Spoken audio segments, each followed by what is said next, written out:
G'day guys, I want to bring you more content over sort of larger jobs, but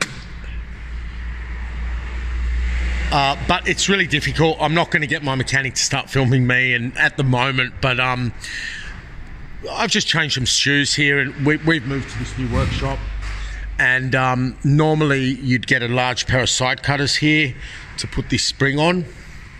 Can't see anything, but if you've got a screwdriver like that and you can roll that spring on, this is a Mitsubishi Starwagon.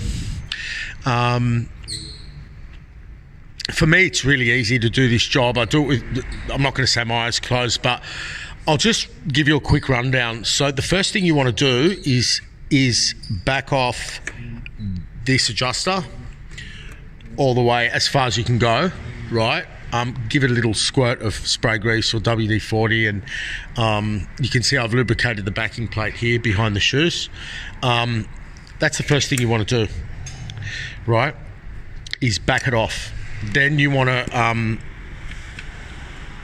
loosen your wheel cylinder.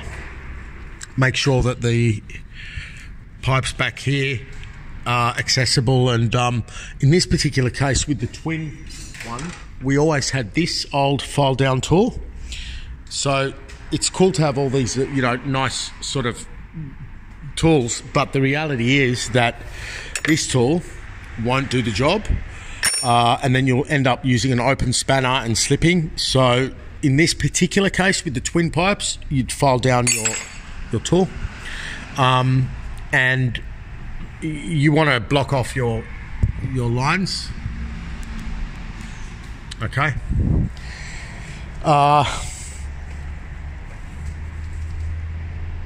Back this off, and in some cases you take this spring off at that time. You can if you want, but it sort of comes off when you undo this. So then you undo this. My brand new Milwaukee lights just broken a switch, so you undo this, okay, and this comes loose, and then you just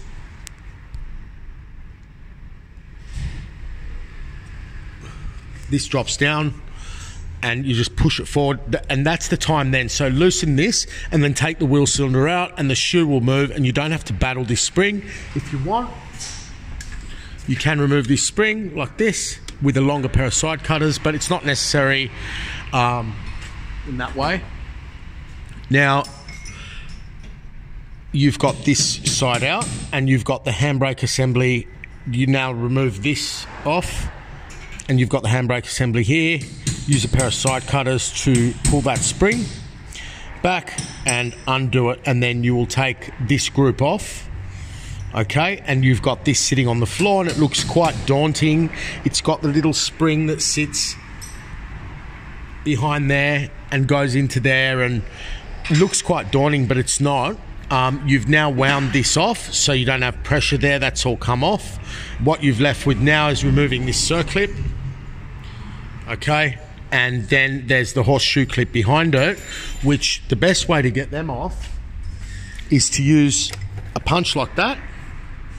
You can see how dirty my hands are, and where the horseshoe closes like that, you get the punch in there, open it up a little bit, and then don't use small screwdrivers, use long ones, okay, with sharp edges. So that's one I used, and then I used another which was even longer to open this horseshoe clip that sits behind here.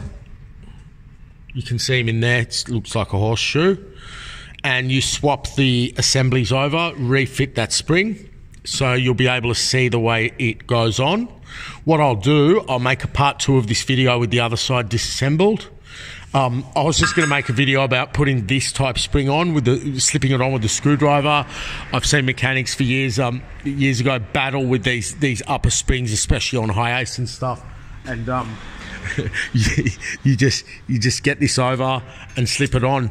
But of course this at the same time has to be brought forwards over the teeth, and the cylinders have to be lined up. You could see at the beginning of the video I readjusted that, and that's when this assembly, okay, will then click into the open end of the adjuster.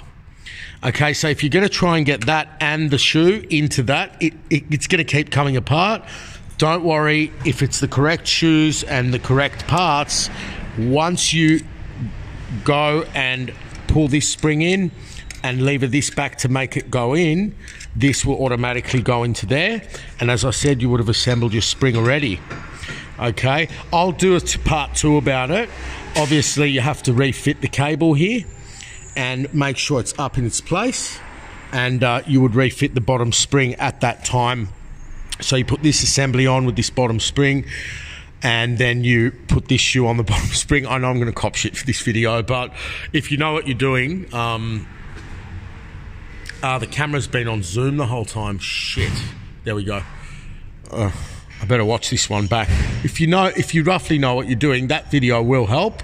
I've been a bit excessive there with the grease. I mean, you don't need that much, but you put grease on all the contact points. I'll make a part 2 with it disassembled and some better lighting.